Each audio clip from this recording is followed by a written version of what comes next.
Hello friends, आबादी सर्वे के दौरान पटवारियों के और किसानों के कुछ डाउट्स आते हैं, उनको क्लियर करना चाहूंगी।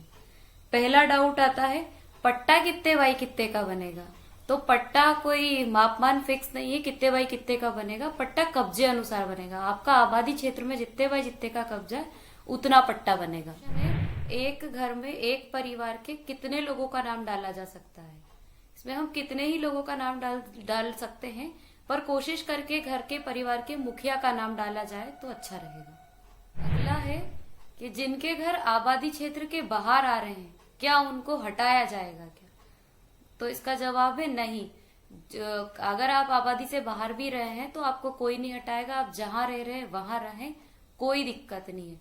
बस ये है कि वो जिस मद की भूमि, जैसे गोहा, निस्तार, रास्ता या अन्य किसी मद की जमीन है, तो जब वो आबादी में कन्वर्ट होगी तब अगले बार कोई योजना आएगी, तब आपको आबादी के पट्टे मिलेंगे।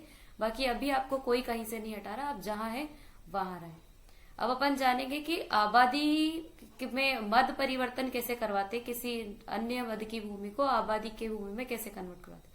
तो पंचायत और सचिव द्वारा एक प्रस्ताव पेश किया जाता है कि ये खसरा नंबर है और ये इनका नक्शा है। इसमें पहले किसी और मद में लिखी थी, लेकिन वर्तमान में यहाँ बसावट है, लोग रहते हैं, इसलिए इसे आबादी घोषित किया जाए। इसको तहसील कार्यालय में जमा किया जाएगा, एक पटवारी की जांच लगेगी और तहसीलदार माध्यम के से ये जिले में जाएगा और कलेक्टर द्वारा ये स्वीकृत कर दिया जाएगा या फिर आबादी में घोषित कर दी जाएगी। अगला क्वेश्चन है पटवारियों की तरफ से कि अगर जहां हमारी आबादी है वहां बसावट नहीं है, बसावट किसी दूसरी जगह है, तो क्या करें। तो हमें इसमें कुछ नहीं करना। बसावट आबादी के बाहर है तो हमारा कोई काम नहीं, हमारा काम सिर्फ आबादी के अंदर का है। तो आबादी के अंदर अगर बसावट है, सिर्फ उनको पट्टे मिलेंगे, सिर्फ उनका सीमांकन करना, सिर्फ उनका ही आरओआर भरना है। हमें आबादी के बाहर से कोई लेना देना नहीं है। अगला है क्वेश्चन, अगर आबादी के अंदर जो आबादी का नंबर है उसके अंदर बसावट नहीं है तो उसका सर्वे किया जाए या नहीं किया जाए, और किया जाए तो उसे क्या दर्ज किया जाए। तो अगर आबादी का नंबर है उसमें बसावट नहीं तो उसमें चूना लाइन डाले, उसका सर्वे किया जाए और उसको शासकीय आबादी रिक्त के नाम से दर्ज कर सकते हैं। अगला क्वेश्चन है, आबादी सर्वे में हितग्राही से क्या क्या डॉक्यूमेंट पटवारी को लेने हैं।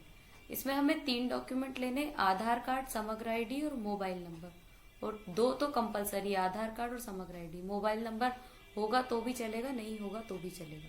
क्वेश्चन आता है, समग्र आईडी परिवार के लिए या सदस्य के लिए।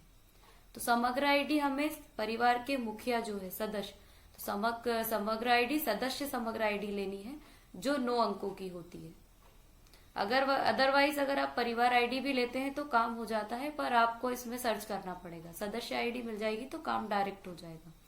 और परिवार आईडी से सदस्य आईडी सर्च करने के लिए आप SSSM की साइट पे जाओगे, वेबसाइट पे, तो वहां परिवार आईडी से सदस्य आईडी सर्च करे वाले ऑप्शन से कर सकते। कोई क्वेश्चन आता है, अगर समग्र आईडी है ही नहीं, जरूरत ही नहीं लगी, कभी किसी ने बनवाई नहीं, तो क्या करें।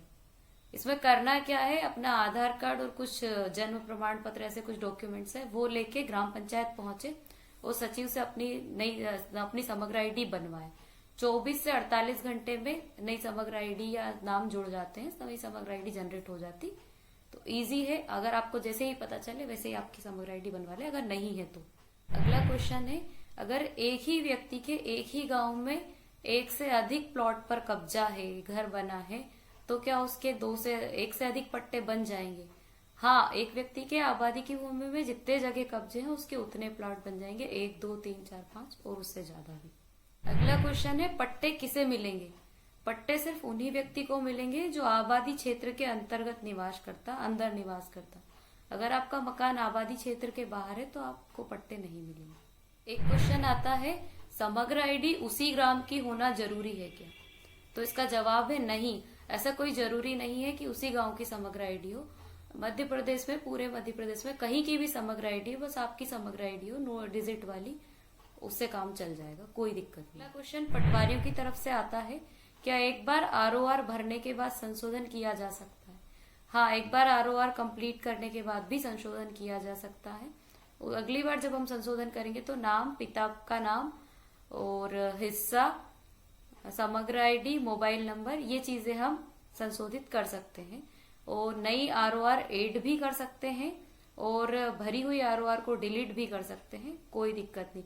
शासकीय नंबर को निजी बना सकते हैं, निजी नंबर को शासकीय बना सकते हैं। अगर आरओआर में हमने गलत भरा है तो संशोधन के टाइम ये सारे संशोधन किए जा सकते हैं। क्वेश्चन आता है, अगर हितग्राही का आधार कार्ड गुम गया है तो क्या करें? अगर किसी हितग्राही का आधार कार्ड गुम गया है तो परिवार के किसी अन्य सदस्य के डॉक्यूमेंट लेके उसके नाम से भू अधिकार पत्र जारी। अगला क्वेश्चन आता है कि क्या सीमांकन करने के लिए सारा ऐप वाला नक्शे को हम बेस मान के कर सकते हैं? हाँ, जो मैं सारा ऐप तो नहीं पर किसान ऐप कहूंगी। किसान ऐप पे जो सीमांकन वाला ऑप्शन है जिसमें हमारे रेवेन्यू वाले मैप को ओवरलैप किया है उसको आप बेस मान के कर सकते हैं। वो 90% एक्यूरेट है। किसी किसी गांव का ओवरलैप तो 100% भी एक्यूरेट है, पर जिस गांव में ओवरलैप अगर एक्यूरेट ना लगे आपको तो आप अपने हिसाब से थोड़ा अरेंज कर ले डिस्टेंस निकाल के, और उसको बेस मान के आप सीमांकन कर सकते हैं। वो आपको बहुत हेल्प करेगा।